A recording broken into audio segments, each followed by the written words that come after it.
What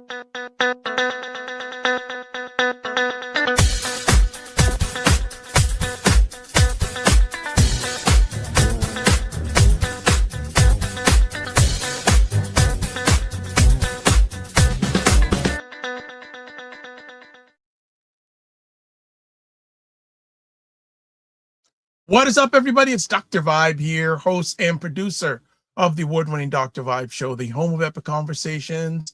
And I'm the host of Epic Conversations, 2018 Innovation Award winner, 2020 Best Podcast News Award winner given out by the Canadian Ethnic Media Association.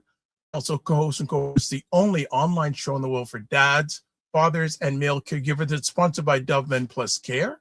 And as always, I'd like to say you're blessed, highly favored. Let me just adjust the camera a bit. All right. Blessed, highly favored, a magnet for miracles, and a solution for someone's problem. And I also co-host and produce the only online show in the world for dads, fathers, and male caregivers that's sponsored by Dove Men Plus Care. And being part of that movement, we've reached directly and indirectly to over 400,000 dads, fathers, and male caregivers around the world. And as always, I like to say you're blessed, highly favored, a magnet for miracles, and a solution for someone's problem. You know what? I'm still not happy with this camera. So if you're listening to this, you don't know what I'm talking about, so that's okay. All right, and we are excuse me, you know what, I'm going too fast, so let me slow down and get a sip of water. All right, we are moisturized, hydrated, etc. We're broadcasting live on Saturday, January 17th, halfway. See, I'm still not 100%. Okay, halfway through, more now in the second half of the first month of January. And it's primetime Saturday with Aisha and Lala. Now, Lala is not with us today. She's not feeling well. We also reached out to Dr. Tati. She's not feeling well. So I know a number of people this winter have been fighting health challenges. But we do have the foundational person of this show. Lala is not here, but Aisha is here. What is going on? We had a midday burst of snow. Oh, We woke up to snow, just like light flurries, like a little dusting, and then about 1:30 or so, it started to pick up and stick, and it stopped so far, but it's supposed to snow overnight into tomorrow afternoon. yeah, we got a little bit of light snow this morning around 11:30 here in Toronto. Nothing compared to what we got on Thursday. Now, Thursday was a whole different vibe. Thursday, we got hit with about 20 inches. Oh, wow. You guys didn't get any? No, we got just rain, and we got the cold. Thursday was actually nice. Yesterday was cold. We got the cold yesterday. The cold front came down yesterday. So we went from maybe 48, 49 on Thursday to 22 yesterday. Ooh. So we've gone the opposite. We were really cold and we've gone up. We're about 34 degrees Fahrenheit, 1 or 2 degrees Celsius. We're supposed to dip down, and for the rest of next week, supposed to be very cold. You guys didn't get any snow at all? No, we didn't get any. But I was supposed to go, run up Hartford way, pick up my daughter, and I'm like, the snow's so bad, she's gonna have to spend the night at my sister's. Wow. Because it's especially if it's gonna snow overnight, she works at a hospital, so right, they don't have they don't close. Kids still get sick, adults still get sick, and they 100%. Need healthcare professionals. 100%. Yeah, the healthcare field is a true 24/7, 365. Let me ask, give us a win you've had since we last spoke. Well, I've been very good at when I spoke last week about everybody needs to really try and read more and read 3 things and write and all that. I've been very good this week of doing that every day, and just fantastic. Yeah. And there's something else that I started doing too, and I think I mentioned this last week, but I think it's something I did when I was a child. We did talk about this last week, but I've gone back to reading the dictionary. I don't know if you talked about the dictionary. I think we talked about more note We take Right. notes When I down. was younger, I used to when I was like a kid, I read the dictionary. And it's how you get to know words, what things mean. And I started that again. And what really prompted me that was classes start again. And so in this program that I'm in, I'm doing some research on how we come to know things. Mm.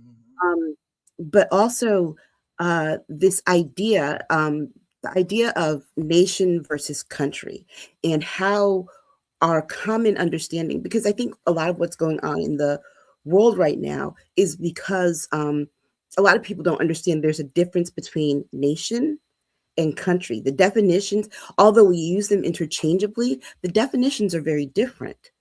And so I, you know, I I asked myself that question, like, are these words different? And when I started that, I'm like, well, let me start doing this. Then it rolled into me really going back to reading the dictionary again. And I realized this too, because it's something that happens when I also see, trolls, whether it be on this show or it be on something else.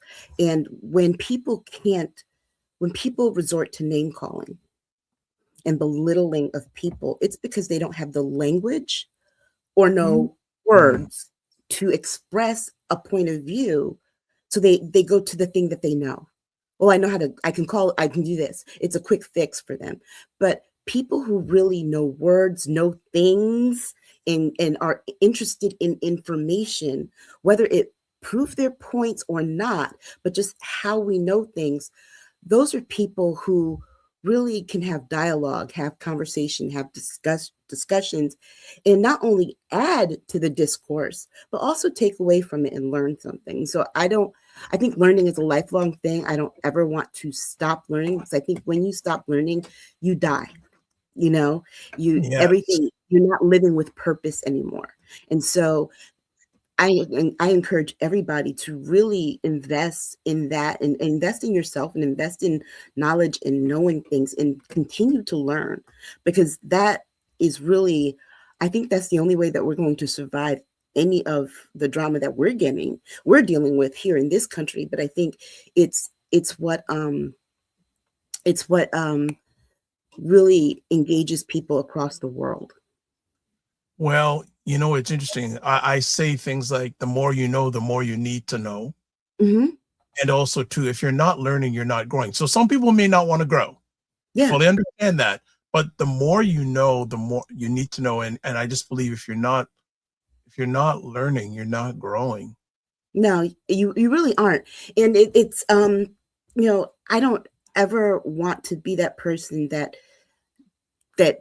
doesn't grow. And I stick I wrote something down again, that when I was teaching research methods to my undergrads, the thing I used to tell them about research is that when you think about observation, we tend to think that, okay, if my theory is something like this, and this is a theory, the example I used to give them, the theory is that all crows, or the hypothesis, all crows are black. We believe we know this, right? So Mhm. in order to test that hypothesis, that theory, when you go out, how do you think you would approach it? What would you start doing?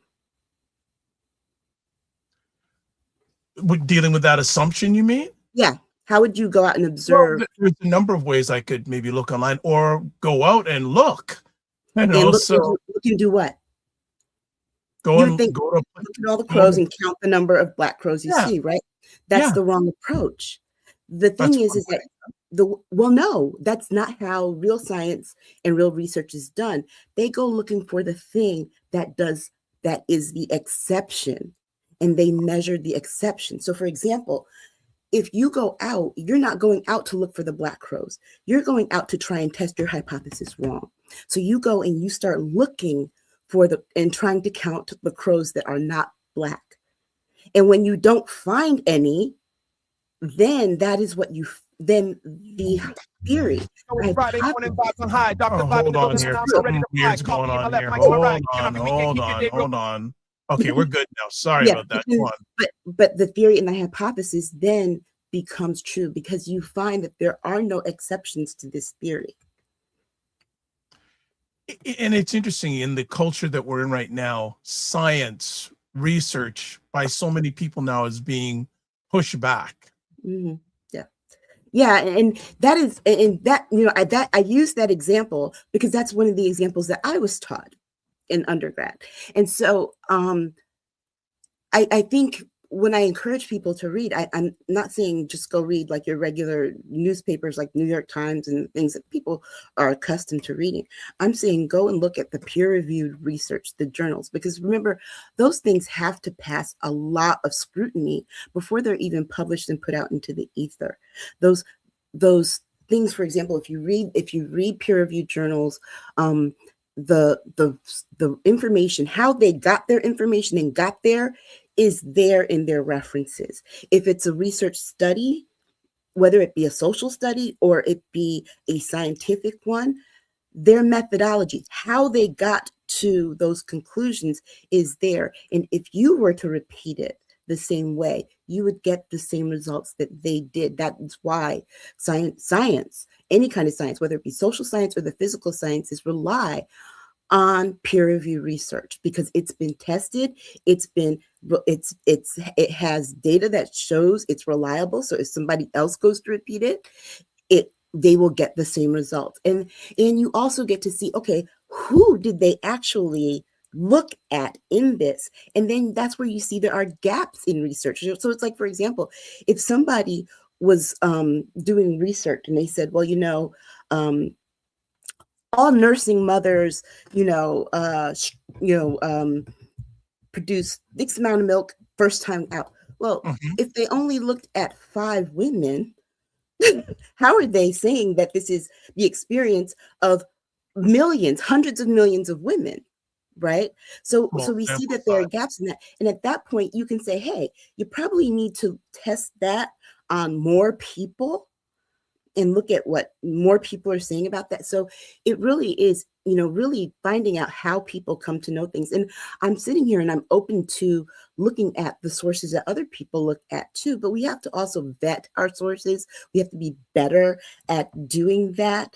And especially with AI, really entering the fray in information dissemination and how we come to learn and know things, it's really, it's going to be more and more challenging. Absolutely. No, 100%. And with the AI vetting those sources, and a lot of people probably aren't, when they're doing their AI research, or not going through their sources at all. So we're in a really interesting time now in regards to fact checking, etc. People say, "Oh, well, I have a lot of wins this week, but one big win is there was something I was trying to work with Aisha and Lala in regards. There's a feature that YouTube has called collaboration, so I can, when we do one of these broadcasts, I can share it on their platform. And I had sent them a number of things, and it wasn't working properly. And during the past week, I was doing just some research on YouTube on it, and a lady from Africa showed how to do it, and it was different than anyone else. And I tried it her way, and it works. So now you will see a lot of even old shows on their platforms also. I figured out the process and I've tested it with a few people, so it works. So I am very happy. See, it's not about me, it's through me. See, family, it's not about me, it's through me. We're gonna go for a quick break, and there's so many different stories. Even up to today, there was stuff going on, but I didn't want to talk about today because it will just shake your head. So what we're gonna do is we're gonna go for a quick break, come back, do a little housework, and then we're gonna get into whatever we're gonna get into today. You never know. So we'll be back in about 10 seconds. You are watching Primetime Saturday with Aisha and Lala, where Aisha K. Staggers and Laura Lockheed try to make sense of the nonsense in American news and politics. I was gonna play something else, but I thought after I just talked about it, well, try to make sense of the nonsense going on. I thought it'd be apropos. All right, girlfriends chat with Aisha, Lala, and Jules. Did you guys meet this week at all? We have not done one yet. We haven't decided. We have to decide on a time to record, because now I have an in-person class on our usual time. So Well, even then, so and this is the plan still to go to YouTube. Yes. Okay. So even then, a lot of this, some of these I'll be able to share on their channel if they want to get there. But those are the links from Patreon days, the Substack days. There's also a Primetime store link. We have to add more. We do have to add more stuff. Lala and I are gonna have to get together and have a chat. Yeah. When she's feeling better. Yes, absolutely. Discord group, there is the link, or email me at dr.vibe, the drvibeshow.com. Subscribe to the Dr. Vibe Show and hit the subscribe to the Dr. Vibe Show and hit the notification button, not the YouTube button, the notification button. And also follow me on Facebook, LinkedIn, Instagram, TikTok, Blue Sky, and Substack. And if you want to advertise your business, product, or service on any of on the platforms I'm a part of, the ladies are, email me dr.vibe at the drvibeshow.com. And we did mention our dear friend Dr. Tachi earlier, who's not feeling well, but hey, a lot of the content you see here is also featured on a platform that she runs called Indie Soup TV, independent content creators platform that she started on YouTube about 26 months ago, that has 28,000 subscribers, which makes that site one of the top 4% subscriber wise on YouTube. There you go. And just for others, if you have a question or take, you can also call in via your favorite digital device. Go to your favorite browser, callme.rove.com, put in the code FSPL8L, go to the next screen, fill out the particulars, and you can hear from us. So let's get to our first conversation piece. And what we're going to do is we're going to do a little bit of a video introduction of it. So I'm going to take Aisha and myself off stage.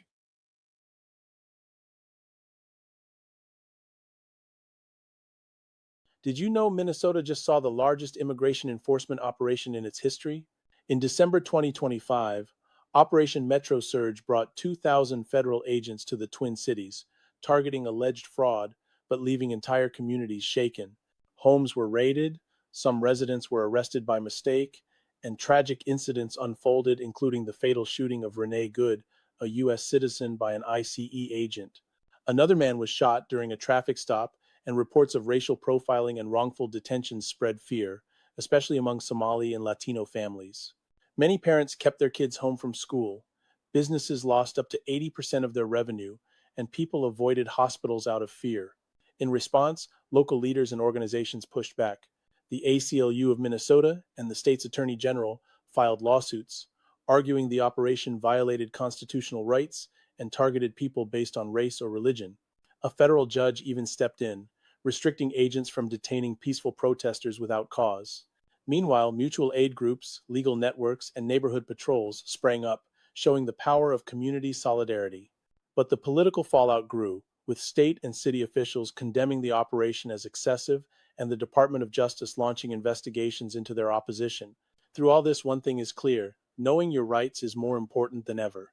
If you or someone you know is affected by immigration enforcement, connect with local legal aid and advocacy groups. Stay informed, support your neighbors, and remember your rights matter. All right, our first conversation piece, ICE in Minnesota, immigration enforcement, rights, and community impact. Aisha, what you say? No, this is why I'm looking at how we know things. What we're seeing before us is a rewriting of history in real time, right? It being told we didn't see what we know we saw. It's escalated again since yesterday, now that the Department of Justice is launching investigations into the governor and mayor, saying that they are obstructing federal officers from doing their job, giving press conferences and telling people if they're going to protest to stay peaceful is not obstructing federal agents from doing their job. Okay, what obstructing federal agents from doing their job looked like? It looked like George Wallace standing in the doors of the building at the campus of University of Alabama in 1963 with his National Guard to prevent the desegregation of that school, by one of the people being the late sister-in-law of former AG Eric Holder. Okay, so we're talking about Vivian Malone, and we're talking about those, that right there was obstruction. You know what Kennedy had to do? Kennedy had to federalize the Alabama National Guard in order for them to do something, because he was trying to prevent the integration of that school that the courts said had to take place. What we're seeing here, here's the thing. It's kind of illogical to expect people who are the victims of state violence to be silent and to not protest that, to just accept it. It's that violence like that is not okay. And these are not, yes, these are, you know what, these are targeted missions, like Christy Nome said, but the targets are everybody. And it's everybody because guess what? You know who they think the bad people are? If you do not worship, and I said this on social media, if you do not worship at the foot of Trump and MAGA, then you are considered one of the bad ones. There's no more this distinction between crime, actual physical crimes that people are victims of, and the crime, quote unquote, crime of not voting for Donald Trump. And this is why we are here. I mean, even my own state is under the threat, threatening to cut some funding February 1st, $2 billion worth of funding. My state puts in way more than that into the federal government. And here we are in this taxation without representation kind of thing going on right now, right?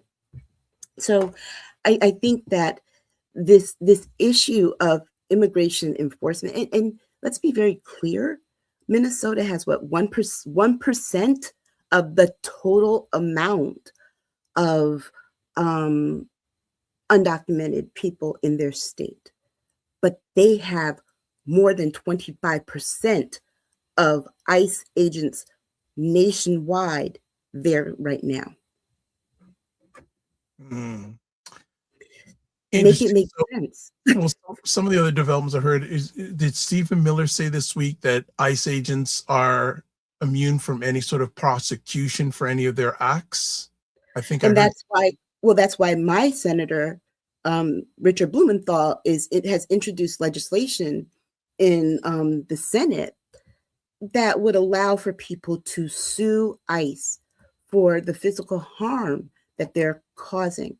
We're seeing assaults. I mean, you know, the most disturbing thing to me that should have told anyone with any moral compass, any heart, to tell these people, hey, pull back, stop, you're being too aggressive, was a 6-month. Their family was coming back from a basketball game. They were trying to avoid the protest. They ended up driving there, trying to back up and turn and go a different direction. And they let off a flashbang, causing the airbags in the car, this family with 6 children in the car, to explode, and tear gas to get in, that a 6-month-old baby ingested. The mother found it. The mother stopped. He was foaming at the mouth, unconscious, not breathing.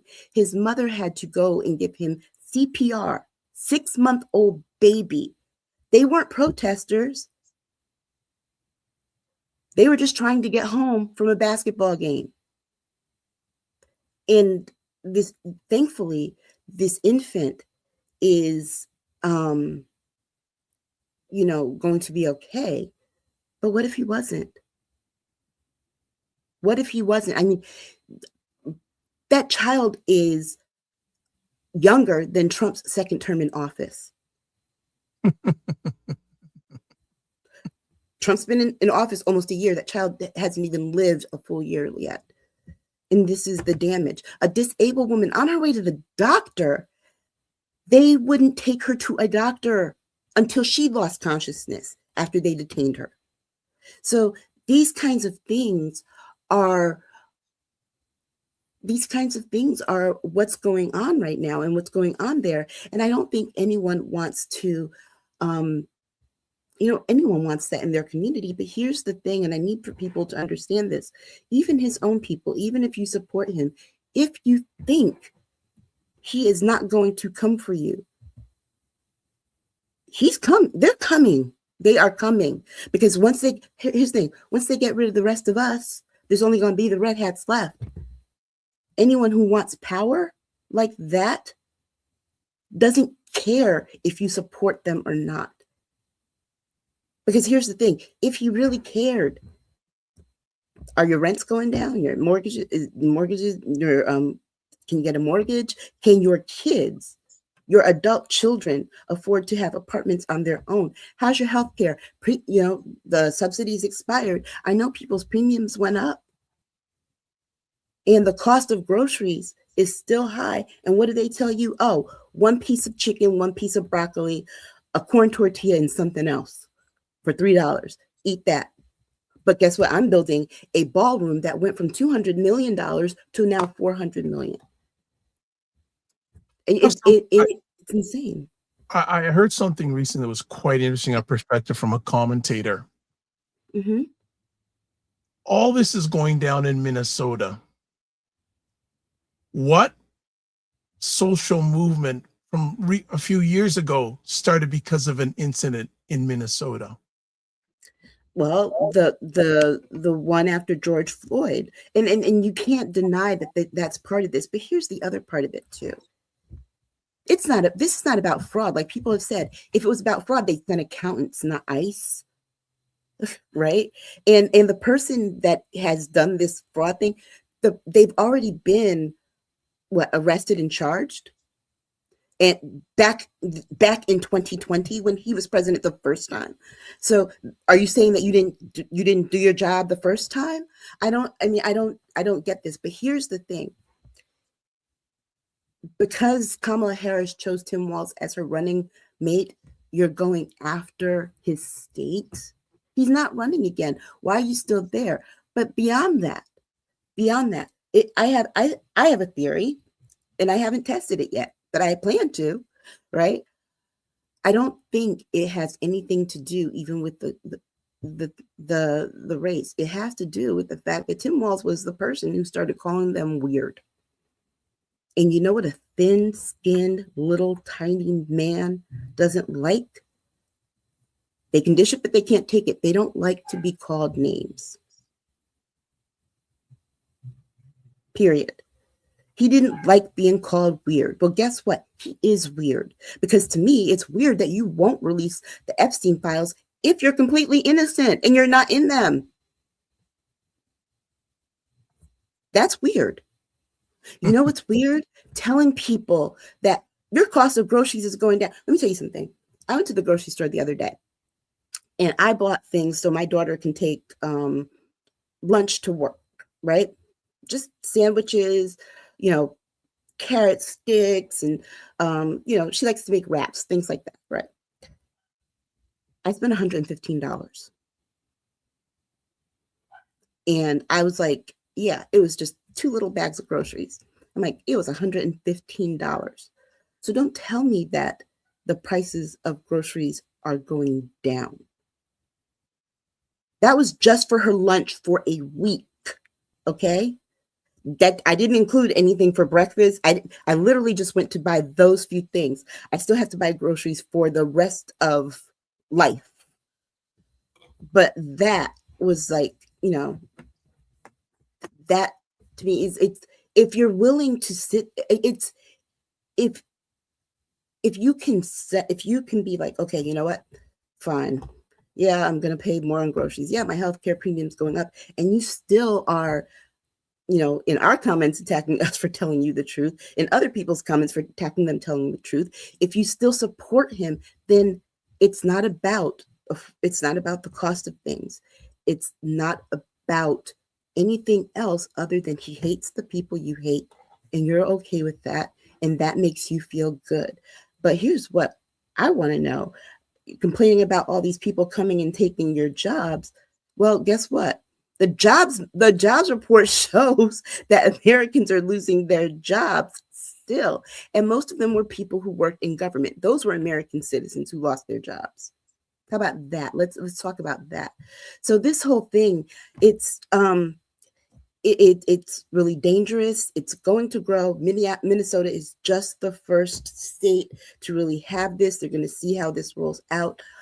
But I also think that Democrats, on the other hand, also need to bear some weight in all this too, because they're starting to get mealy-mouthed on this issue.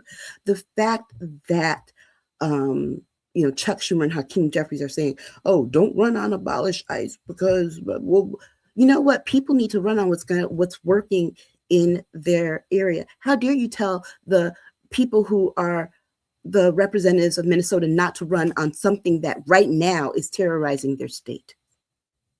Right? It's absurd. But the other argument is that you can tie that to affordability, because if all their efforts are focused on this, none of their efforts are focused on bringing down the costs. Instead of the money that they're spending on these bonuses, here's the thing. Guess what? Your kids have student loans. Your kid might not be able to go to college because you can't afford it. But guess what? Those ICE agents, not only are they getting $150,000 salaries, they're getting $50,000 bonuses. They're getting their student loans repaid.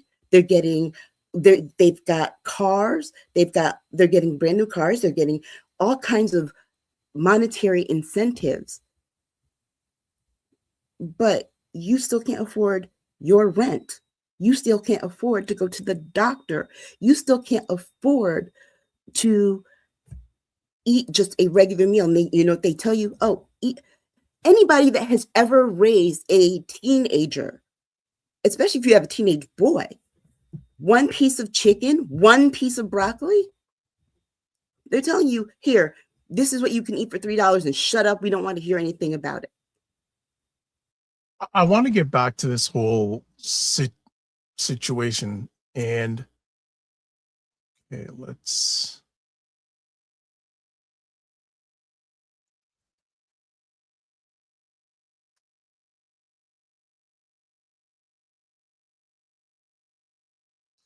all right, we seem to have lost Aisha for a few moments.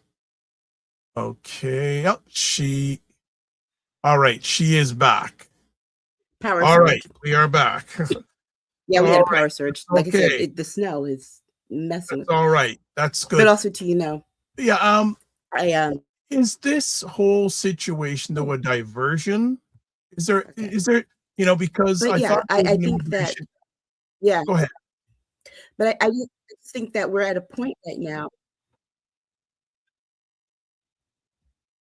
And I just think that we're at a point right now where, regardless if you supported this administration or not, we have to look critically at how this is changing the country. If you can be okay with this, what does that say about your moral character? Yeah. Well, I just, people only care about money. They don't care, as long as they're getting ahead economically, everything else is a wayside. Goes sideways.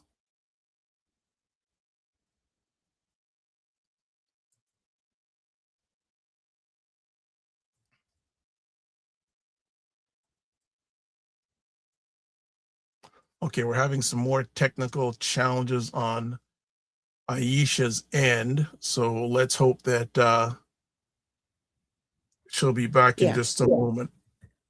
Okay, you're back. Yeah, I don't know what's going on. We had the Verizon power thing. We've been having issues with Verizon service since Thursday. Mm-hmm. But I have Okay, my phone at the ready if I you're need still to, here. so, You're still with yeah. us. But yeah, so like this, what needs to what do you see for the future of this situation?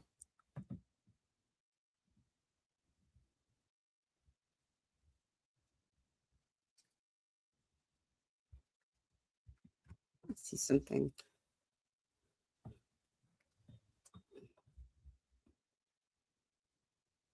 Okay, can you hear me? I can't hear you. You can't? Okay. Hold on.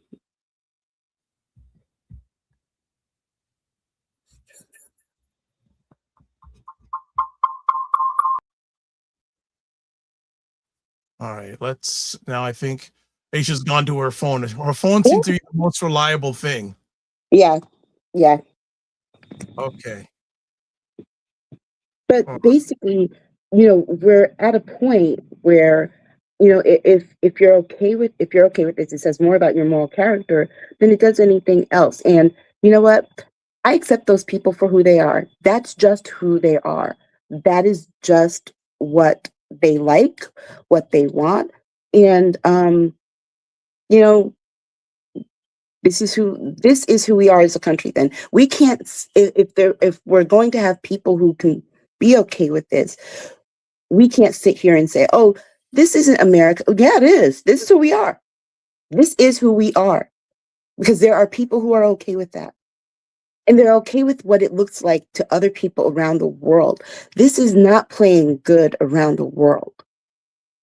And let's not forget that, in this whole push for Greenland and everything, what makes you think they would want to be part of a country that is invading its own states?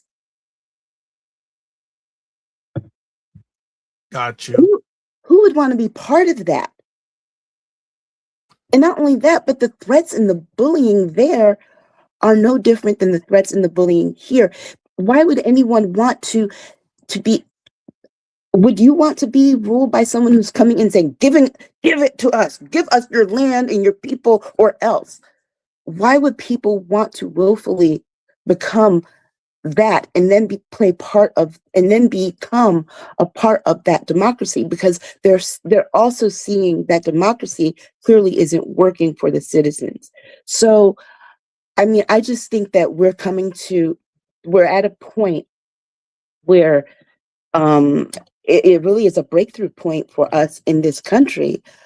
But I also think that it's also some of the same. And I don't have very many hopes for change, but I do know this. We always want more for our kids than we have for ourselves. Look at your kids right now, especially if you have kids in their early 20s. They're not getting more than we are getting or than we had. They're not. I mean, when I was my daughter's age, I had my own apartment. I could afford to have my own apartment by myself and pay for the rent by myself.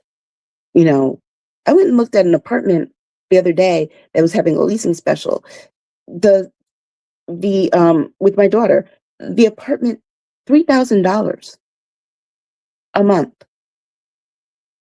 And then they ask for kids, they ask for people to make 3.5 times the amount of rent per month in order to even qualify. So that is roughly what, $1,100? Who makes what 23-year-old, fresh out of college, fresh out of grad school, really just in the workforce, makes $11,000 a month? So yeah, bitch and complain about all the social stuff all you want, and be happy that he's doing this. Oh, sock it to those immigrants. But guess what? Your kids still can't afford to get their own apartments, start their own families, start their own lives. What did it get you? A participation trophy like he got the other day with the Nobel Prize? So Jen Myers is in the house saying a like. So good to have you here, Jen. I'm keeping some watching comments. So comment here says that's not who we are. We don't want them coming here and stealing billions of taxpayers' dollars. That's American abuse. And the same person says, on top of that, they don't contribute anything. They're on all kinds of assistance and aid, and they're thieves. And they hate America and don't need to be here and do not sympathize. And those are the comments of someone who doesn't read. Because remember, we started this conversation about research and reading and vetting your sources. Guess what? You don't have to even read. You don't even have to read you don't have to go to any quote unquote liberal media. You don't even have to watch your news. You can literally go to the department websites, the Office of Budget and Management websites, and look at, you can pull the budgets for every department, and they have to tell you where the money goes, where it comes from, who it's going to. They have the data on how many people qualify for public assistance who are immigrants. Undocumented people don't have a social security number. That is the one thing that you definitely need in order to get public assistance in this country. How do I know that? Because I went and read the regulations. So, the question, I guess the fact that they asked was they were inquisitive on one hand, but on the other hand, just spilled out a bunch of drivel that makes no sense and is not true. Because here we go. This is about what I said before about how misinformation and disinformation spreads. If someone tells me that, you know what? I've heard that before. Because somebody has said that, guess what I went and did? I went and found out the truth. I went to go look. And if someone tells you that and you readily believe it, then you're just not a curious person. Because I want to know things. And I'm not being judgmental. I'm just saying, hey, before I go and share this and spit this out to people because I was told, I have to do two things. I have to, one, make sure it's actually true. And then also ask myself, if I'm reading the truth, but I would rather believe the lie, why do I want to believe the lie? Okay. Some more comments that we have here. Someone saying you are offering support if you are supporting 47 and his billionaire friends who are fascists and what's happening now, if it's not stopped, is going to destroy America. Be careful. Autocrats are evil. Well, you know what though? Here's the thing. It's also about how this goes back to the misinformation that we're fed in this country. Do you know what all this stuff that we're going through right now is really a lot of the stuff that also happened right before the start of the Civil War? People like to liken this to Nazi Germany. Well, if you've ever read any of their disgusting writings, which I have, they do tell you the truth. They were inspired by America and America's system of segregation and racial segregation and Jim Crow.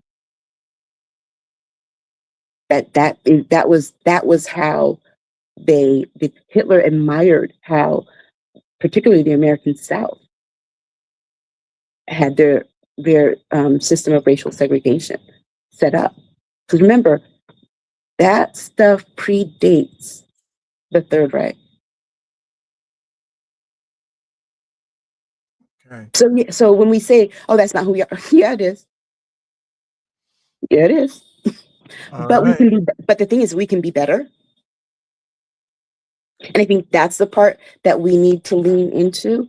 Yeah, this is who we are right now, but guess what? We can be better.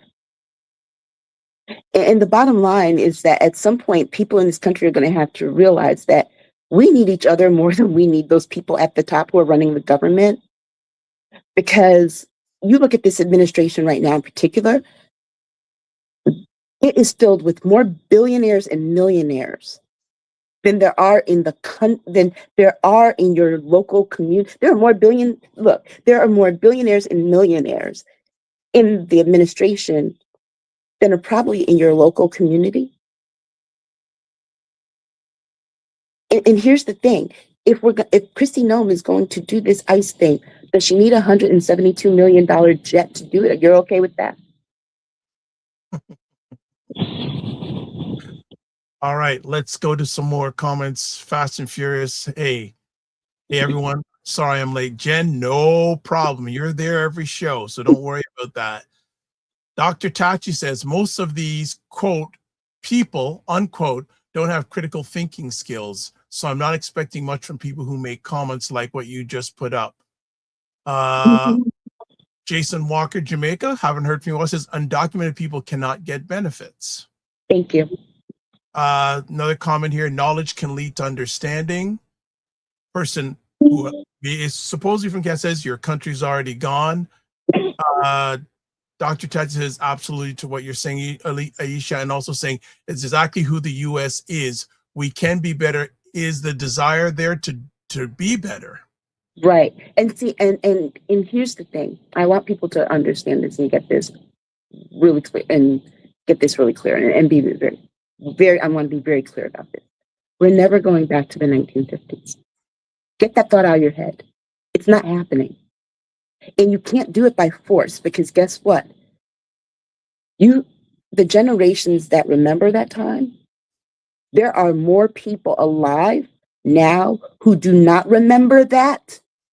And you're not going to be able to take away the rights that they do have, that they've known. That is just it. They're trying to by force. They're trying to by force. And you know what? I guess there are a lot of us who know what this is about. This is about the fear of the browning of America. We know this. We know we're getting closer to that point. Like I said before, Gen Alpha is majority minority already. Gen Z is the most diverse of the older ones. So we're at that point already. But I guess, fear, I guess, is what people are afraid of. Fear. Let me tell you something. Do you know, I talk to a lot of people of color. I talk to a lot of Black people. We don't care. We have no desire to return what was done to us. You know why? Mostly because we know how bad that was. We know nobody should go through that. It's common freaking sense. But more than anything, we don't care. We don't care. We just want to live our lives and be happy. And contrary to what so many on that side think, we wake up in the morning, we don't think about you. We go through our day, we have to interact, but it's not in our heads. The thought that I walk by or I talk to white people all the time in the store, whatever. I don't think, oh, I hate this. Why are they? That never occurs to my mind. It's just a person walking down the street. It's just a person at the store in the line behind me. I don't care. I just want to get my groceries and go home and cook dinner for the fam and sit and talk. When we're at home and we have conversations, guess what? We don't talk about you like that unless something like this happens and we're forced to. We do have conversations. There was a video I saw, and this young white woman, she was trying to explain. She's like, you don't understand. From early ages, they have to teach their babies that they could potentially become the victim of a hate crime. She's like, 4 and 5-year-olds are learning how to protect themselves in interactions so they don't become a victim of a hate crime. No child should have to do that. We don't plan on paying you back when the country, when the demographic shift that is happening does happen. Don't care. We just want to live, work, pay our bills, have a happy life, sit, kick back, get some rest on our days off. And that's it. We want to see our families grow up and be prosperous and healthy. That is it. We actually have more values and things in common, with the exception of that we don't. I wake up in the morning and the first thing I think is, okay, I'm up. Where's the puppy? I want to play with the puppy this morning. And that's the first thing I do every morning. That's it. And I don't talk about this unless I have to. Like, for example, if this stuff wasn't going on right now, y'all remember my social media feed from a couple backs? It was like, what? Oh, yeah, she popped in here, popped in there. I told you, unless something happens, I'm trying to pull back from social media. When I'm done with this show, what I'm going to go do? I'm going to go sit and watch BritBox. Okay, let me jump in for a few seconds. Comment here, someone saying ICE is Gestapo. Destiny Savory from the Niagara Falls area of Canada says, good evening. Person from Canada says, we're okay in Canada. I worry for all of you. Dr. Tachi says, there's also the realization that the so-called elites will no longer be able to lean into their mediocrity. they would actually have to get up and do something, but they don't have the skills to. Right. Also, we've got someone here asking, who will lead the revolution? That I don't know. And I don't think any one movement should have one person leading it. And the reason I say that is because the thing we know about the civil rights movement is that when the leader that has been elevated dies, the movement then will fall apart and disperse afterwards. So I think this movement is going to have to be one that every person can become a leader. If you're in your own community, I think it's going to be hyper local, and I think that in those hyper local spaces, that people are going to really, take on leadership roles themselves. And here's the thing about the civil rights movement. I think that most people forget. You think it was just a whole lot of adults marching because we see the pictures. A majority of a lot of those protests were done by college students and high school students, middle school students, young people, because it was a movement for the future, for youth, right? So that youth can have a better future. And I think one of the things that people misunderstand about it is that it also wasn't just a response to a reactive response to different things and spontaneous gatherings and spontaneous marches. No, these things were very well planned, very strategically planned. Like, we're going to talk about Claudette Colvin at the end of the show. But for example, the Montgomery bus boycott, people seem to think that, right, that, oh, Rosa Parks was just tired. No, they had been planning a bus boycott for a while. It just happened that day that the boycott started because Rosa Parks got arrested. But the plan to test this started years prior. And so I think that how people decide to move forward and do any kind of protesting in opposition to what they see happening in their communities, in other communities, is going to really have to take a lot of strategic organization, but also if you're going to try and model it after the more modern day civil rights movement, you're going to have to relearn what you think you know about how that movement operated. Okay. Dr. Tachi says, indeed, the fact that something that we want to, quote, pay you back, unquote, is actually ascribing more importance to yourself than actually exists. We don't actually care. And also she says, indeed, Aisha, separate, decentralized movements are probably what it will look like. Yeah. And guess what? I think because how this is playing out in different spaces, that means the movement in that space is going to have to be tailored to that space, to that moment. What's going on in Minneapolis is happening because an ICE agent murdered a woman, period. How it's happening other places is, like locally. I'll tell you, ICE was in my state this week and were tear gassing people who were protesting. It wasn't a large gathering. I was up that way. I didn't even know there was a protest. That's how few people there were. And they weren't being obstructive or anything because guess what? Traffic was traveling. It was a normal day in the capital city.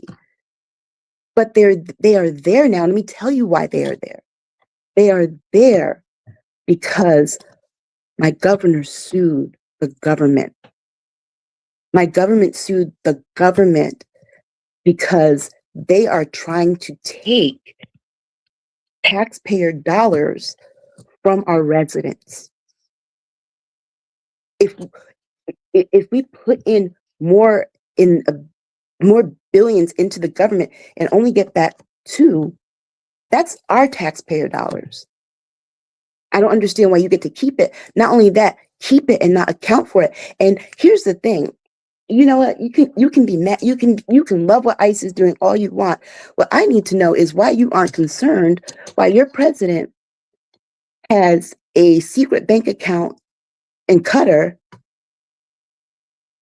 where he just deposited $500 million of your tax dollars because you're paying the taxes on these tariffs because he can get to it easy.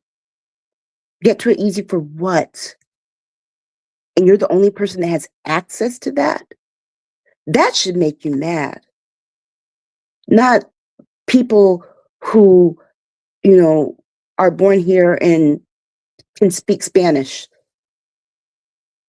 Are you mad because you don't know your native tongue? Go learn it. That's all you got to do. Go learn it and start talking. But I mean, are you upset that you don't know what they're saying? You think they're talking about you? What makes you think you're that important to them? So I honestly invite people to be angry about more things. You're mad about you don't like people getting SNAP. That's $36.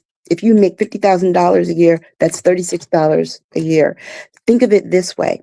You're not paying somebody else for food.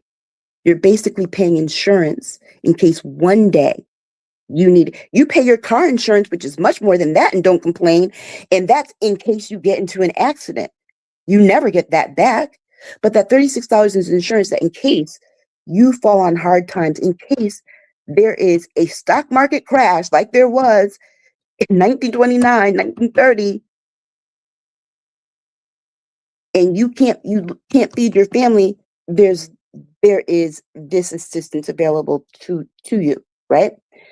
Mad about that $36, but you're not mad about the $4,000 of your tax money in that $50,000 salary that is going to the department, quote unquote, Department of War. To do what? Oh, yeah. The, what is it, 800 million, I think they said it's going to cost to rebrand it as the Department of War. Versus it's not going to support the military, it's not going to military checks, it's not going into protecting military families when people are deployed. It's not going for any of that. It's going for branding and swag. But you're mad about $36. It's about being concerned about the right things, right? Okay. Let's move to another conversation piece. So we'll introduce this with another video. So myself and Aisha are going to go off for a second.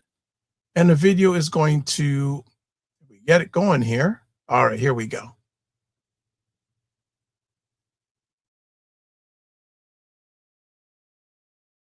What if your healthcare costs could finally go down and you had more control over your coverage? That's the promise behind Trump's great healthcare plan, announced in January 2026. The plan aims to cut drug prices by making sure Americans pay no more than people in lower-cost countries, and it expands access to over-the-counter medicines. Instead of sending subsidies to insurance companies, the plan would put money directly into your health savings account, letting you shop for the insurance you want. It promises a 10 to 15% drop in ACA premiums and $36 billion in taxpayer savings. Insurers would have to publish clear, plain English comparisons of rates and coverage, while hospitals and providers must post their prices. There's also a new Trump RX platform for discounted prescriptions. Supporters say it puts money in your pocket, but critics warn about coverage gaps. All right. Can I tell you something? Plan. Can I tell you something? A lot of the things that were mentioned. Do you want to know what? Did you already know you had those? It's called the ACA. He's trying to rebrand the ACA and put his name on what was Barack Obama's signature achievement.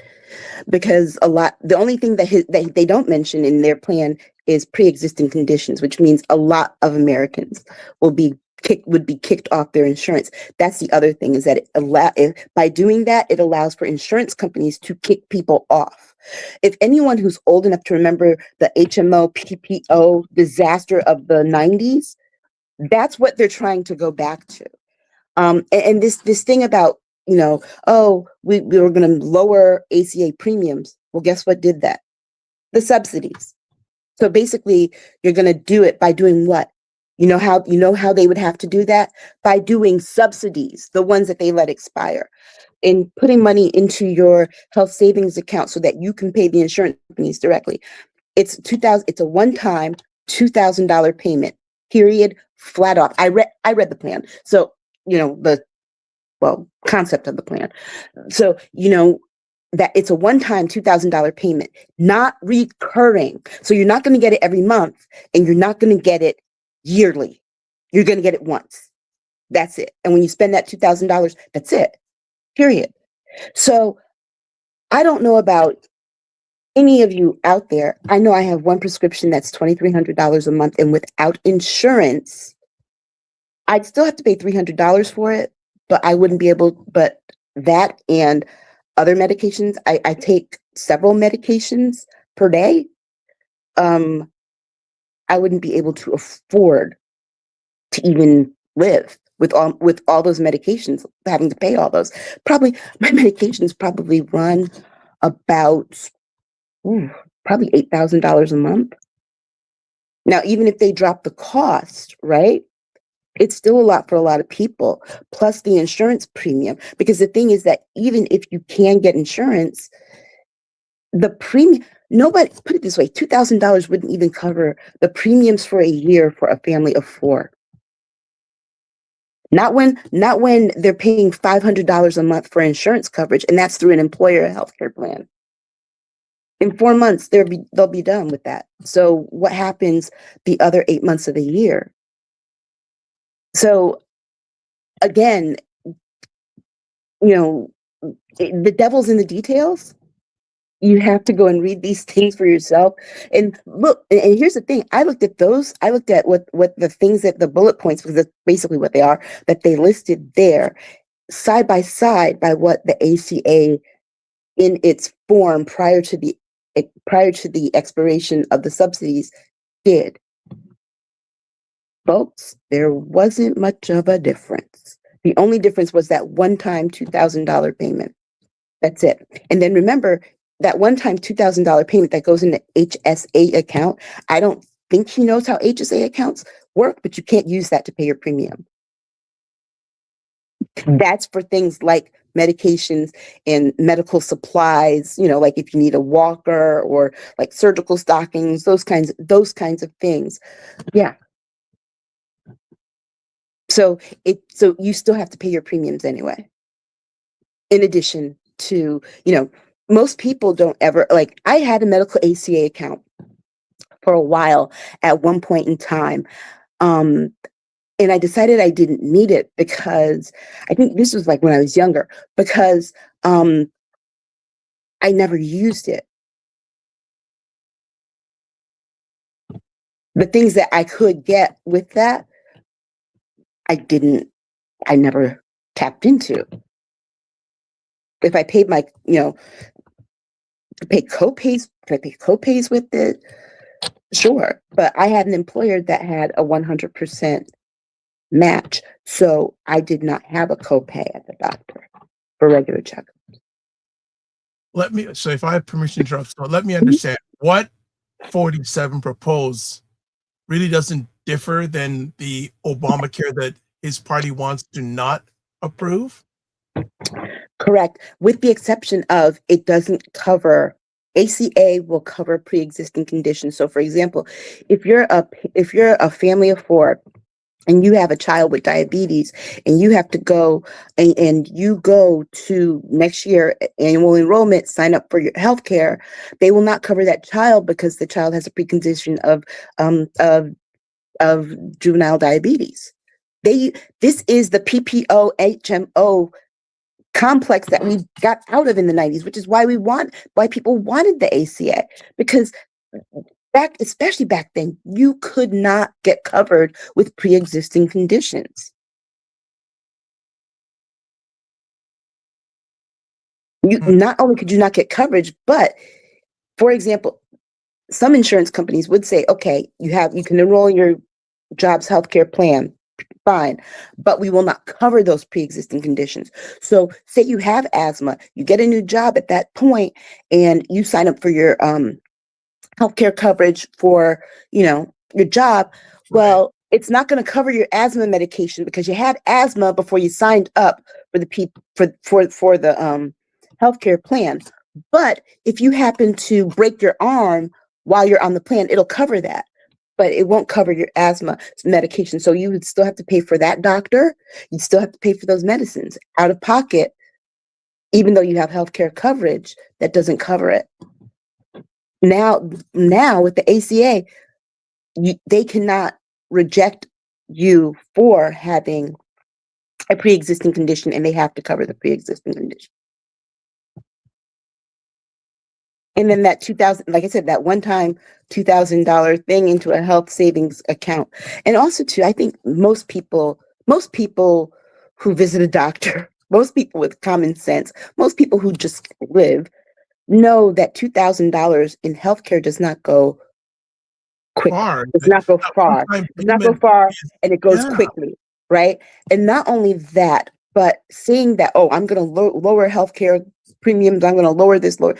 Well, you have to have the pharmaceutical companies in agreement with that. And see, and then I have these questions, because if you are going to offer these discounts through Trump RX, and I'm paying, you're getting discount because I'm paying you for those where's that money going?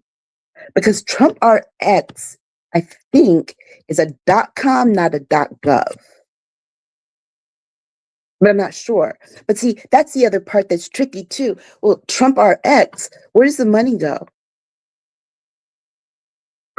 Who's getting the money? Because it's because, like with the chips, like the little chips that he did with Intel, he said the government is, no, that's going to him directly in his pocket. So you have to start asking these kinds of questions when he throws out these things. It's like, okay, so where's that money going? If that's the money that's going to the government, can we see this? Because all these billions and billions and trillions of dollars that are coming in, then we should not be in debt. And so this healthcare plan, like everything else, is not a plan at all. It's when you see those people on the street with the cards, and they're mixing the cards and tell you which one's the queen. That's what this is. And he's doing this, but guess what? There's no queen. From what I've read and heard, it doesn't sound like it's going to get very far. No. And here's the thing: unless he does an executive order, like, and it sounds like 47 hardly goes to Congress for anything, anyways. Yeah. And here's the thing: it's just really hard when people get used to something, particularly especially the pre-existing condition thing.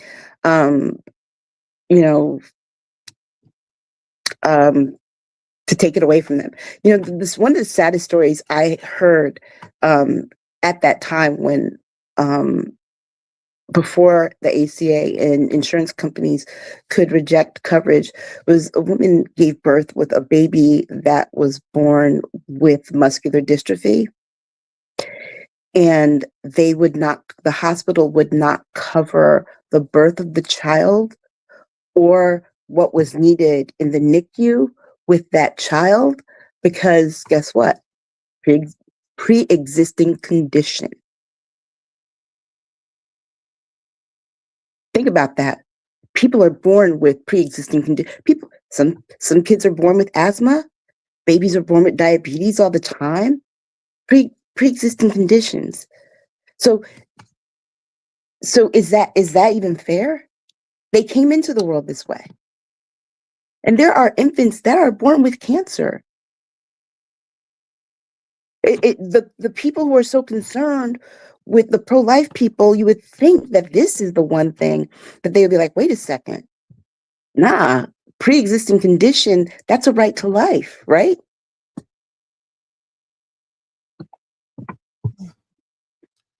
The healthcare journey continues on in the United States, the long and winding road. We'll see what goes up with it next. Next conversation piece. 47 gave a very interesting interview recently to the New York Times. 2 hours of various thoughts, quotes. Aisha, what are your takes and thoughts on it? Well, he did the New York Times, and then he did the Reuters one. The Reuters one is really the one that he came up with. But he invited 4 people from the New York Times to sit there and try and convince them about the Minnesota thing, the video thing. I think we talked about that briefly last week. This close interview with Reuters. I read about the Reuters thing in New York Times. That's what I sent to you. So he did this interview where he said the thing that got me was him saying that he doesn't think we should have elections. That, and the logic was because, it's a very, what did he say it was? It was a very kind of mind trip thing that you could lose control of Congress. Well, that's how it happens. He said we shouldn't even have the midterms. People listen to that. People are like, oh, he can't do that because states control. Yeah, he does. But yeah, he can't because states do control their elections. However, it was what he said after that you should be concerned, was that I should have just seized the voting machines in 2020. No, again, states still control elections, federal and local. So, and let me be very clear. That is the reason why he is trying to withhold $2 billion from my state, because my state refuses to give him the names, addresses, social security numbers, birth dates, all that information of registered voters of every registered voter in the state. Not just people, because every state has a Secretary of State. That is literally what they do to make sure that people who can't vote or who aren't eligible to vote don't. But private citizens should not have their information collected. It's like, what, wouldn't you be upset if the government decided to walk in the bathroom with you? Apparently they are, though. ICE has done that. But would you, honestly, who wants your state to turn over your information like that? For them to do what with it? What do they do with it after they look at it? Do they go looking for your ballot? And why should they get to determine whether or not you are eligible to vote when every state has their own requirements? Because that's what the people voted for. Right?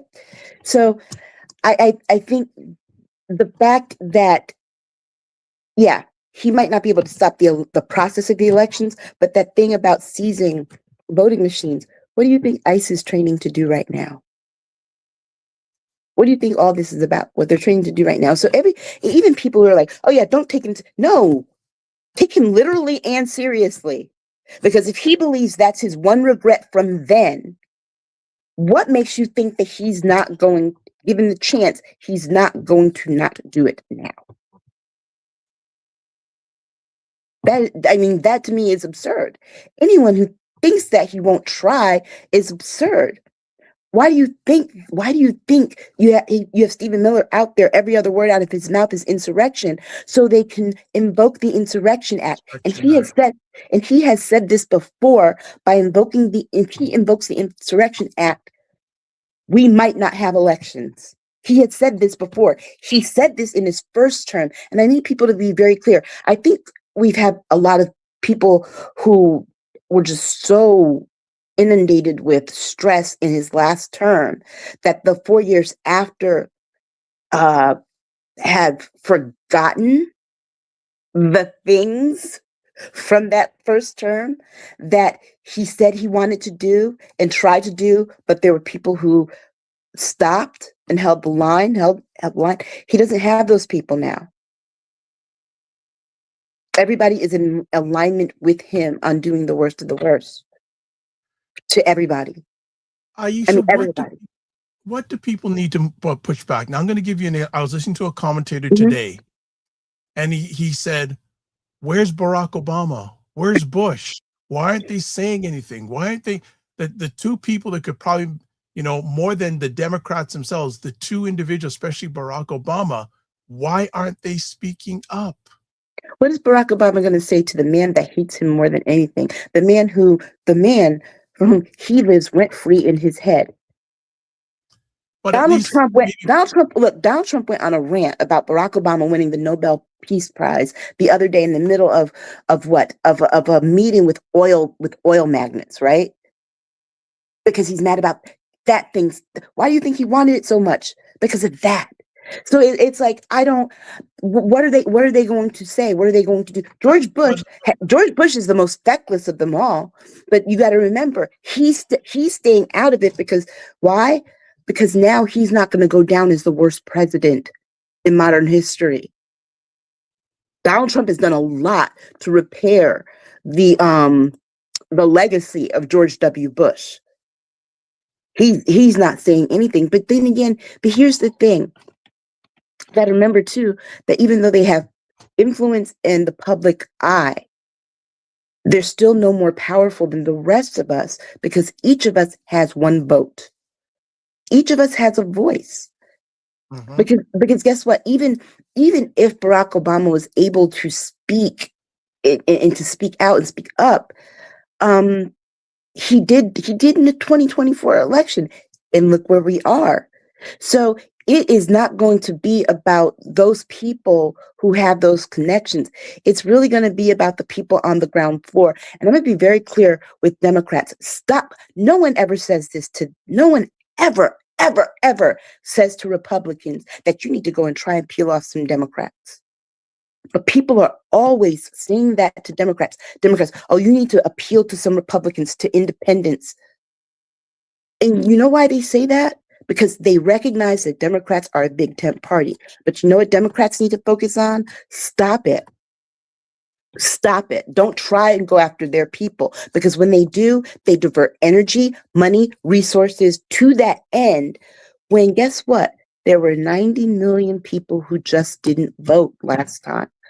Go for the people who didn't vote. There were more people who didn't vote than there are people who are disaffected Republicans and independents that will come along. Go to the people who didn't vote. Because guess what is more effective? One-on-one interaction. Do you know that a lot of people who are elected to local offices, why they get people to vote for them? Because they make more than one contact with them, one-on-one. People who weren't going to vote. Well, they came and they talked to me, 2-3 times. And each time I heard something more to what I had been telling them. They understood what I meant. And then they adopted that.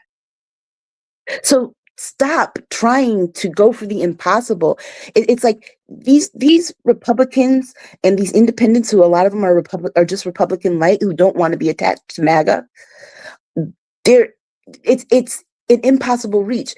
Go for the low-hanging fruit, the 90 million people who didn't vote, and you'd be surprised. Dr. Chachi says they talk about expanding the map. Why are you trying to expand it in directions it just doesn't go? So Dr. Chachi says, and people need to stop putting more work on people who've already served. The problem is that we're constantly looking for a savior. Obama has already done his work. Exactly, because even though they're former presidents, at this point, they are also private citizens. They don't have any power to actually enact things. Right. And here's the thing. They're not going to get back in power, right?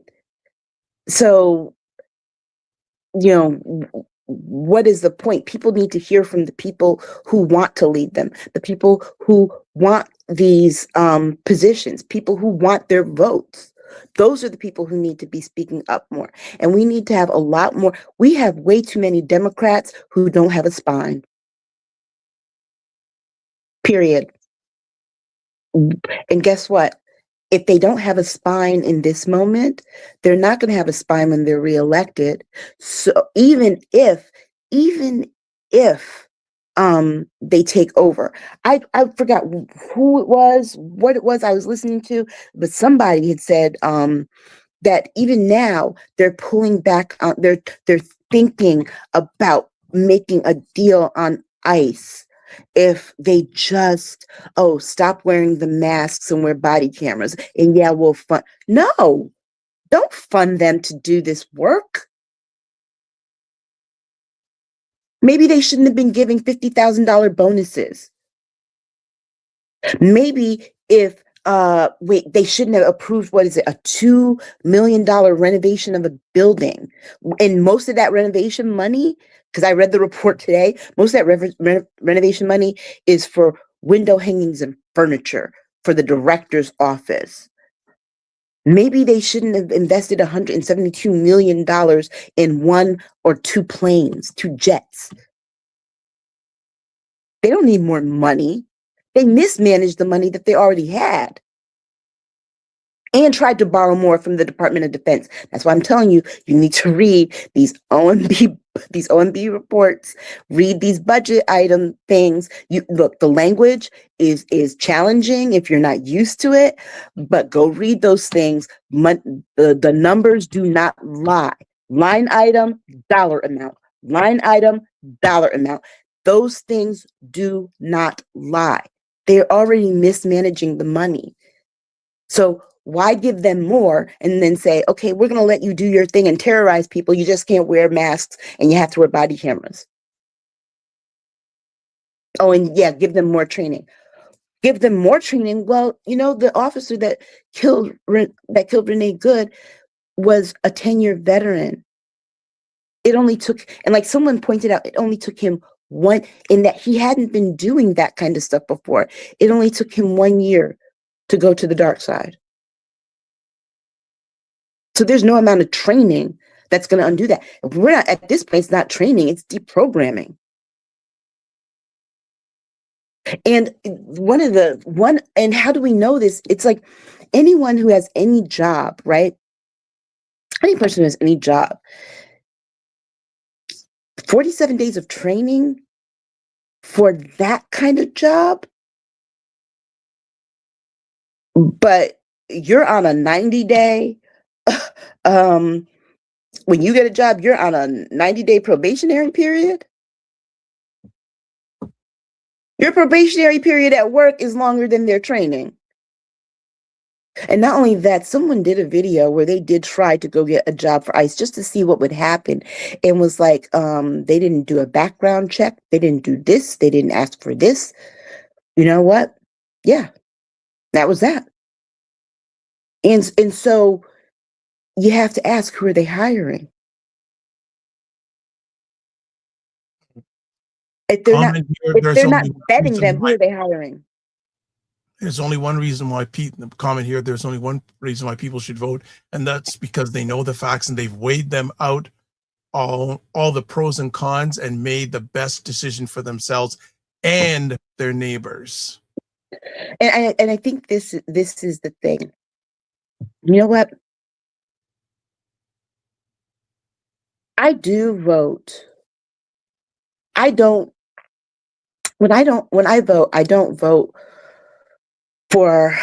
vote based on my identity, how I feel about particular social issues per se. I think about, how is this person going to handle my interests and those of my community? And I don't mean, I don't mean, take religion out of it, even take racial politics out of it, unless there's something like this that is flat out racial profiling. I don't want to vote for someone who has never had to work a real job, who never had to really sit there especially back in old school days, and watch their parents with the checkbook out trying to pay the bills and make sure there's enough money to stretch out to the next paycheck. Donald Trump has never had to do that. And I'm sorry for everyone for whom you just got to know him on The Apprentice and as president. But I've been living in this area of the country since I was born. We all know the reason why he's not popular in New York and the tri-state area is because they hate him in Jersey. Why? He basically, especially Atlantic City, he basically tanked. Atlantic City was just as popular, almost just as popular as Las Vegas at one point. And then Trump got a casino there and tanked the whole industry. Period. Which on one hand, it was good for my state because it allowed our casinos to come up and thrive and stuff like that. But it was bad. People talked about how badly he kept his buildings for years. Even people that were paying high rents, like the wealthiest people, were like, he doesn't fix anything. So this is not someone who he doesn't understand your struggle financially at all, which is why he's off doing all the things but helping you with your money situation. Okay? He doesn't understand that. He doesn't like it. Do you know what? You know what he used to say about people, like the people that vote for him? He used to think you all were trash. Period. He said those things about people like you, people in the rural areas. And he thought you were trash. You don't believe me? Go back and read all those New York Times articles, interviews, and stuff from 1980s to the early 90s. Period. Donald Trump was always spilling something out of his mouth like verbal diarrhea that was really just trash talking the very kind of people that vote for him now. That's why he doesn't care. That's why he doesn't care about you right now and your pain and the things that you're suffering through. That's why he's out building $400 million ballrooms that you will never be invited to, that you'll never go to. And that is just the person that he is. So to expect that someone like that would, know what the cost of eggs cost. Okay. I bought a jar of mayonnaise for $8 the other day. Period. Everyone here who just heard me say that, you know that mayonnaise doesn't usually, in usual times, cost $8 for a 20-ounce jar of mayonnaise. And that was the cheapest one. Okay? So here's the thing. He doesn't know that. And if you were to tell him that, he can't even fake concern. He can't fake concern because he doesn't understand it. He doesn't get it. And the woman in his cabinet that told you to have one piece of chicken, one piece of broccoli, a tortilla, one corn tortilla, and something else for $3 a day, that woman is worth $15 million. I looked it up today. I went to find out how much she's worth. She's worth $15 million. But she told you to eat a $3 meal. Okay. Comment here says, I was a social worker for 24 years and I'm 65 now. I'm ashamed to say that all the programs I worked for are the ones my higher ups are stealing from us taxpayers. Mm-hmm. And here's the thing. This is the other reason I know things, and it's probably hard for a lot of people on the right to see it, to understand it. I used to work for a state government. I used to work for 2 state governments. So I know what it's like when your state government publishes your salary, because the state of South Carolina, every year, if you made $50,000 or more, published your salary in the paper. And at that time, I just made the cutoff at 52. It's a long time ago. But yeah. Someone said they published it. $4 for Miracle Whip. Yep. Look, let me tell you something. And the thing is, because I worked for state governments, one of the things I used to have to do was look at the state budget and look at how the money was being spent. That's how come I know that if you were to go and look at the government expenditures of your taxpayer dollars and where they're spending the money and how they're spending it versus what they're telling you, you'll be like, this isn't good. This is not good. We are on par. We're already 3.5 trillion in debt. We are on par when you look at that budget and what's in the red to being 5 trillion in debt by about the end of 2027, at the start of the new year for the 2028 election. Or more, but 5 trillion is definitely the number you can see. I was debating to put out this comment, but I'm sure you're going to respond to it. It's in good saying, I wish I could make you understand how much 47 cares about this country. If you only looked at his videos from his past, he's done so much good, I promise you. When I was 15 years old, 1989, and I remember sitting in every freshman high school had to take study skills, right? So I was 14 going on 15. And every freshman had to take study skills. And my teacher was the art teacher.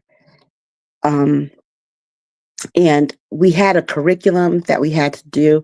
And one day she had to just stop because the kids in my class were crying. Young boys crying, scared to death. Because Donald Trump put an ad in the New York Times calling for the death of the quote-unquote Central Park Five, now the exonerated five, before there had even been an investigation or anything.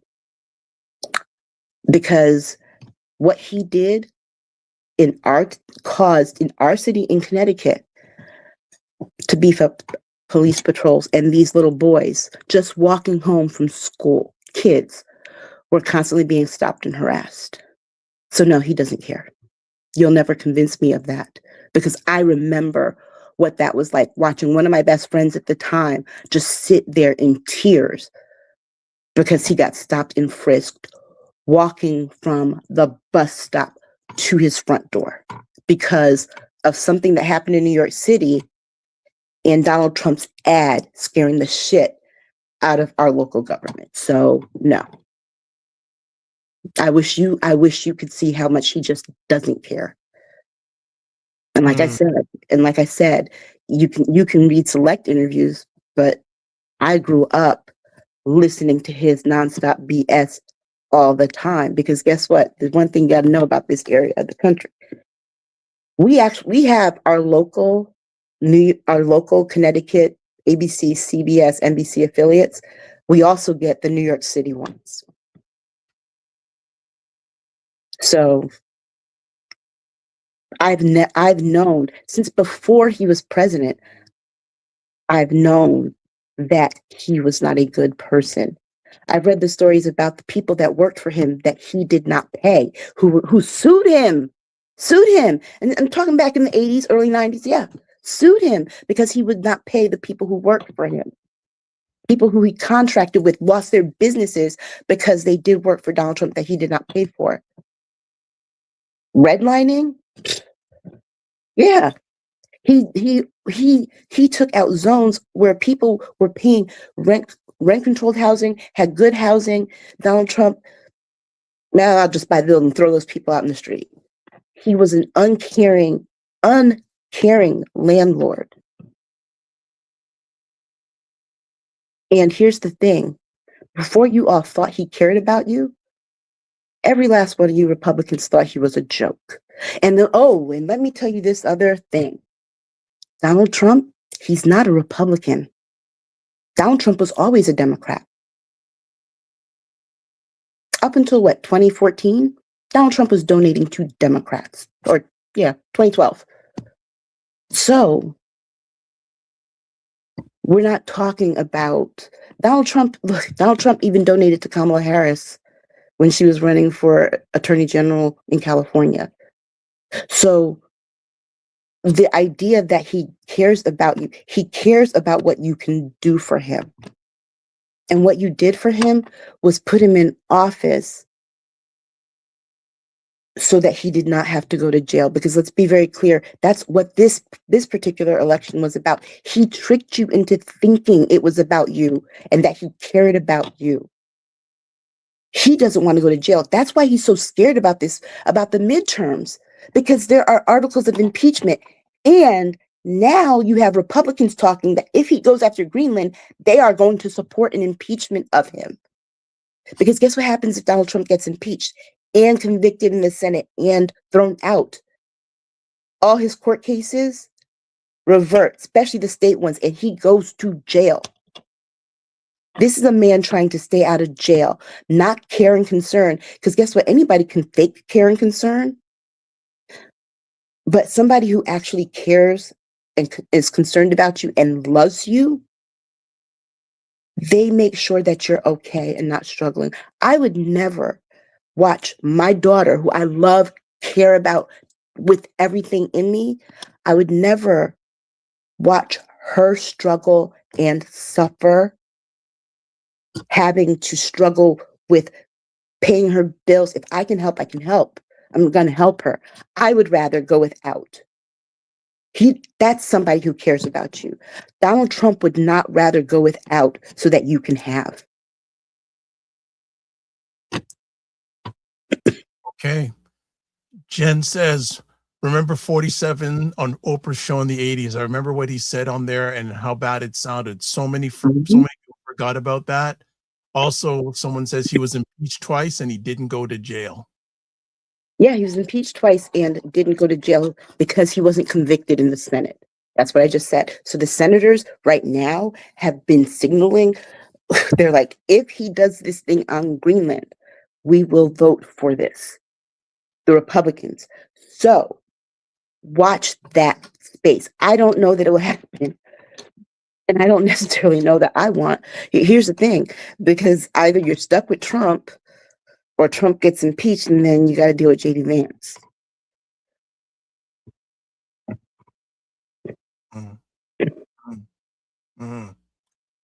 Okay.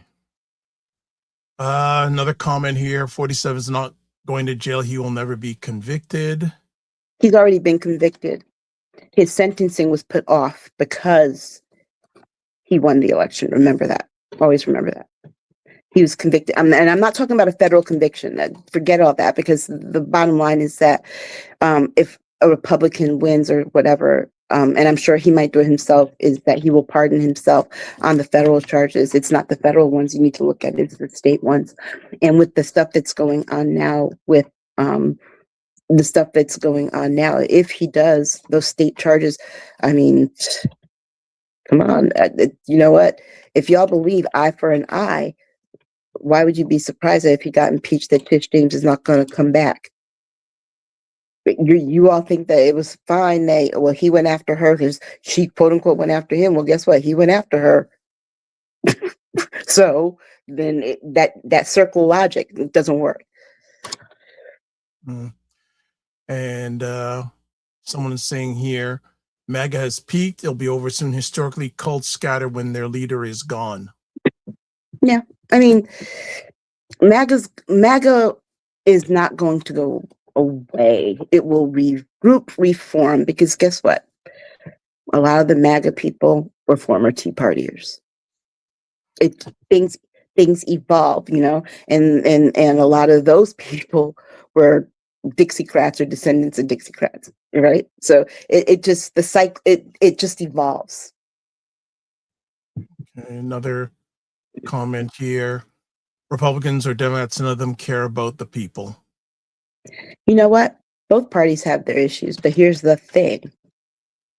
Until we have a system where there is a viable third party, there is one party that is blatantly doing harm and damage. Your job is not for perfection. It's for minimal harm. Your vote at this point is for minimal harm. Because guess what? Not voting is an option. Guess what happened? 90 million people didn't vote. Guess what happened? Maximum harm.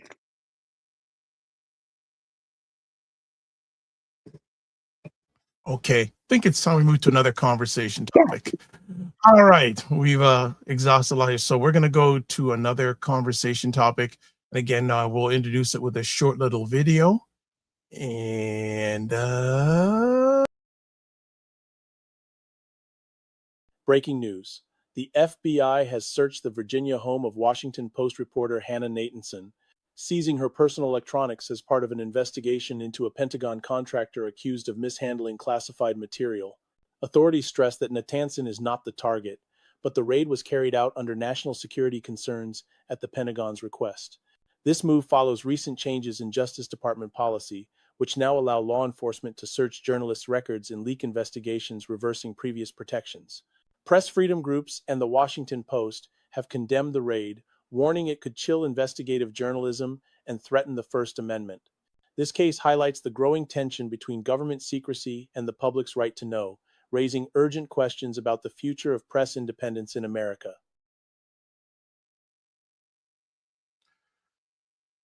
okay, our next conversation piece. FBI searches home of Washington Post reporter in pursuit of classified documents.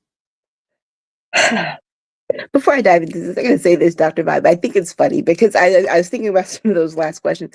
People must think that we like sitting here talking about this man and what they're doing. I want to share with people. Remember what I told you was that like around over Christmas break, and in our private chat, I'm like, I don't know if I can do this for a whole year, guys, because I just don't want to do it. Right? That was my conversation. I'm like, I just don't want to do it. And if there wasn't so much craziness, and if there wasn't so much, pants on fire, hair on fire stuff, we wouldn't be here. But this is the very thing that we're talking about. Now, this is one of those things that is very much like Nazi Germany and all fascist nations. It is taking control and seizing control of the press. And I need for people to understand that. When they do that, first of all, the reporter didn't do anything wrong, right? So let's get that part off the bat. But when they take over or try to control the press, remember in the First Amendment, it talks about the right to free speech and free press, freedom of religion. They hold each other up, okay? So if he takes down one, this right to a free press, the other two will collapse with it, which is your right to free speech and your freedom of religion, the right to worship any way that you want. Okay. And the thing, and the reason why I say this is important and why I think we have to talk about this. One, it's beyond just this one journalist, right? It means that journalists are going to be afraid that they will be investigated for doing their jobs. So are we actually going to be getting real information, or the information that keeps the individual journalists safe? I think it's pretty pathetic that Jeff Bezos was so cowardly to not come out and support that reporter, and he's feeling it across the room. The Washington Post, I'm hearing and reading that the other journalists aren't very happy with the fact that they don't feel protected at their job. But guess what? Also, too, in normal times, like this happened once at the New York Times, there would have been a mass exodus also of those people. There was a mass exodus at Washington Post a while back, if people forget, the first time that Jeff Bezos tried to put his finger on the scale. And that was after remember, that was when they decided that they weren't going to go with their endorsement. And he pulled it because he was trying to cozy up to Donald Trump. So there's that part. But the part for me is that one of the reasons Donald Trump wants to control the narrative, I listen to what he says to reporters and how he responds to them. And it's always very telling when he starts to attack one, because he actually literally says what he's thinking. And the thing is, you never write anything nice about me. You never do this. Guess what the job of a free press is to do? It's not to be in the pocket of the politician. It's not to write always flattering things. It's to state the facts. This happened on this date, and then this, and here was the result. That's what you're taught as a journalist. And I know that. Period. That is what you're taught. An op-ed is different, but reported journalism, it's just who, where, what, when, why, how. Off the bat.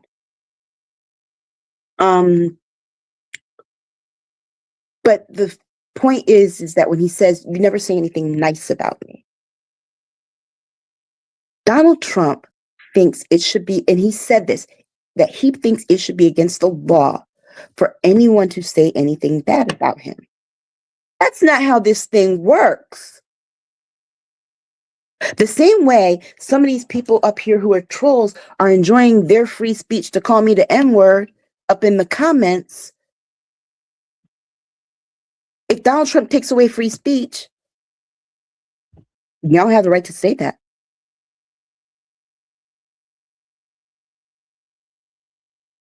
You don't have the right to say anything that he doesn't like.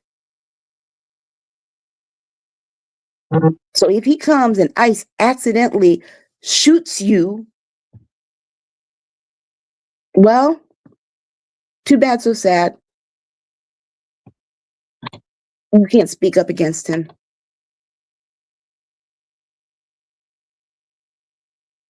Free speech for some and not for others, right? Mm-hmm.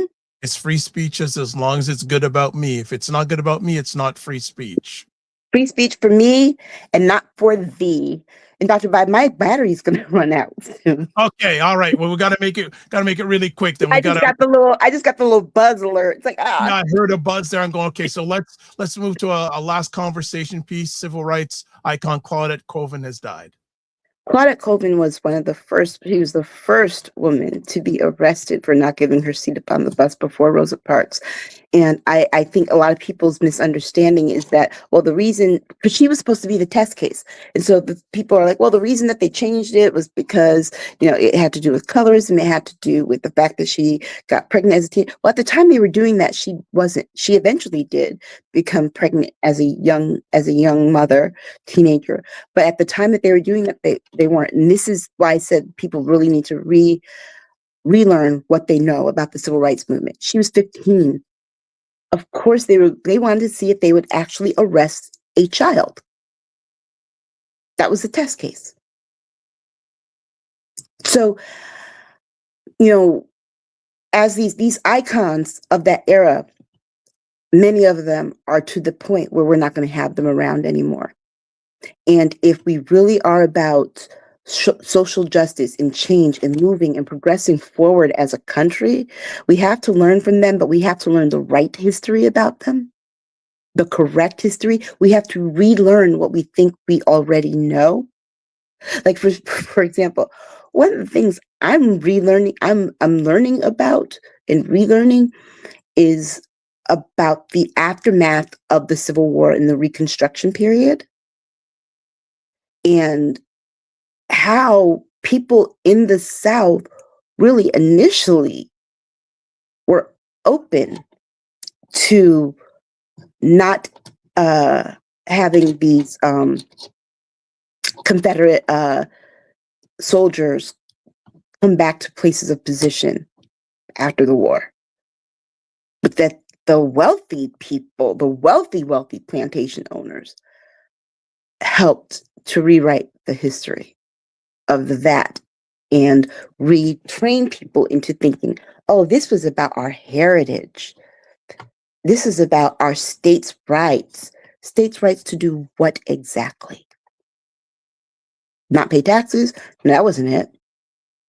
Not have slave. That's it. So the rebranding of that era is literally how Reconstruction ended and we got to Jim Crow. I think we have to relearn what we know about our civil rights icons too. Guess what? A lot of them are flawed, and everybody is human. A lot of them were flawed. It doesn't necessarily negate the work that they did, but we also have to recognize that in that entire movement, there wasn't just one leader. A lot of those marches that took place in communities and were organized by pastors, by people in the community, local business owners, teachers, regular people who just saw injustice and said, I can't not do anything. Martin Luther King wasn't at every march. One of the things I loved about being at Fisk was that they kept newspaper clippings of every story of all the marches all around the South, all the school desegregation cases all around the South. So I would go up in those archives and read. I got to read about, just these different sit-ins and movements. Martin Luther King wasn't at all of them. Okay? There were ones that just sprung up that were just, we hear about the major ones, but we don't hear about the small ones. So, and I want people to understand there were thousands of little Ruby Bridges all across the South, integrating schools, meeting the same kinds of resistance and violence perpetrated toward them just for trying to go to school and learn. But we have to, again, be curious and want to know things. Back to what we talked about at the very beginning. We should want to know things, want to know more, want to learn more, want to rethink what we know. And always question what you know. I mean, I ask myself all the time, am I thinking about this in the right way? Let me look at it from a different perspective. If I turn this around this way. My mother says that's a characteristic of me being left-handed, because I have to see the world differently in a world that's designed for right-handed people. In a house, I grew up in a house with 4 right-handed people. So I had to kind of turn things away, turn things the different way. And it's funny, I'll give you a perfect example. One day I was cooking, right? My mother comes and she turns the pot handle. I had the pot handle turned out. She turns the pot handle in. She's like, no, you got to turn the pot handle in. And I'm like, no, I turn the pot handle this way because I'm left-handed. And Well, that's another reason why we get along. I'm left-handed too. And my mother, had to sit there and think to me, and she was like, I never thought that you had to navigate the world differently that way, because that when you do things like that, it's deliberate because it's convenient for you. And then, you know what? I'll tell you something. I'm left-handed. My daughter's father's left-handed. We had a right-handed child. And when it was time to teach her how to write, the person I went to was my mother. How did you teach a left-handed child how to write when everybody else was right-handed? And she told me, well, you sit to her right and put your left hand over her right hand. And I give this example because it made me have to realize that there are some things that I know because it's how I move in the world, but then there are other things that I can still learn from other people who don't navigate that, but who might have navigated it differently and had a different experience. That's it. Well, last comment. Someone says, I want my reparations. Okay.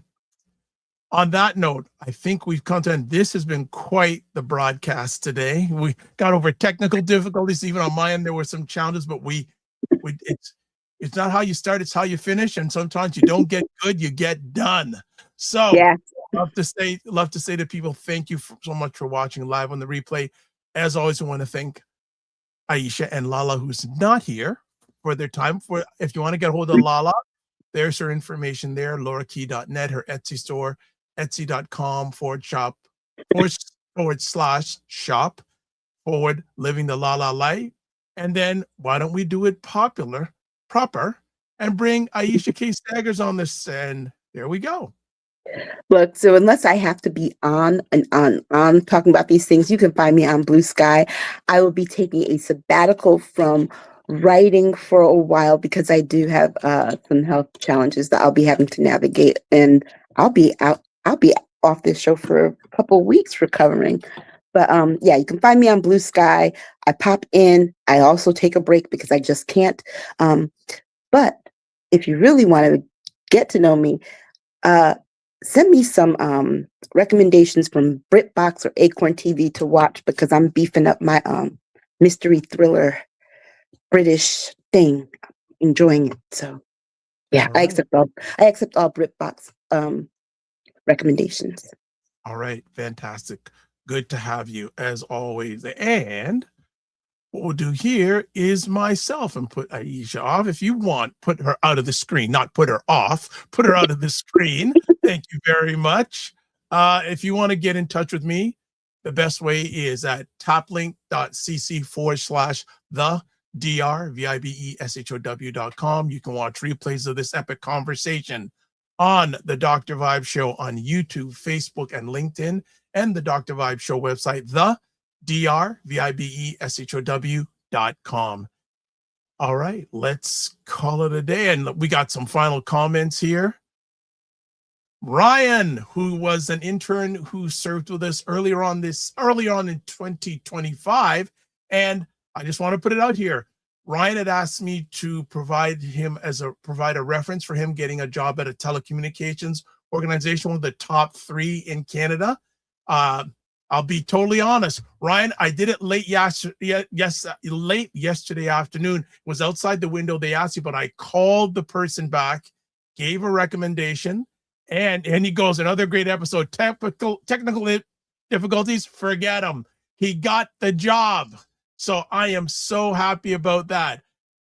Jen, fabulous show. Dr. Tachi, great episode. Also, Dr. Tachi, hope you get better soon.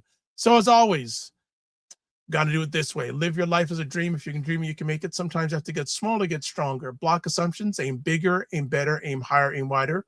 Love, faith, and respect. Don't just manage your time, manage your energy. Remember to give yourself grace. And if you're not making money, make history. Try to do both and always make it better. So we'll be back. Hopefully, Aisha will be with us and Lal will be feeling better. And also a big shout out to Dr. Tachi and everyone else. Take care of yourselves. Don't just manage your time, manage your energy. Remember to give yourself grace. Be well. God bless. Peace be well. Keep the faith. Walk good.